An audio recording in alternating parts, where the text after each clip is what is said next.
আজকে আমাদের এখানে 15ই আগস্ট বিকেলবেলা।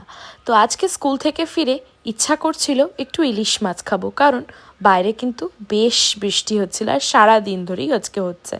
তো ফ্রিজে একটা ইলিশ মাছের প্যাকেট ছিল, সেটাকেই ডিফ্রস্ট করে আমরা ভাবলাম সর্ষে ইলিশ করি। তো যেই বলা অমনি কাজ, দেরি না করে আমরা তাড়াতাড়ি ইলিশ মাছগুলোকে বসিয়ে দিলাম। আর একটা মজার ছোট্ট কথা আপনাদের সাথে শেয়ার করি। তো আমরা যখন এই ইলিশ মাছটা কিনতে গেছিলাম, আমরা এতবার দোকানে জিজ্ঞাসা করছিলাম ইলিশ মাছের পেটে ডিম আছে কি না। সো শেষে আমরা কিছু না বুঝে এটাই ওনাকে বললাম, কোনোভাবে কি মাছটাকে এক্সরে করা যায়? আর কথা বলতে বলতে কিন্তু আপনারাও আমার মতো হলুদ দিতে ভুলে যাবেন।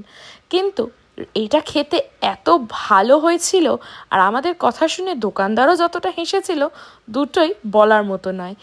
অসাধারণ খেতে হলো এটা। আর জাস্ট দেখুন আপনারা, আর আমি তো স্কুল থেকে এসে আমার এত মজা করে আমি ইলিশ মাছ দিয়ে ভাত খেলাম যে মনটাই পুরো শান্তি হয়ে গেল। তো চলো মাকে জিজ্ঞাসা করে নি কেমন হলো রান্নাটা, কেমন খেতে হলো বলো। দারুণ।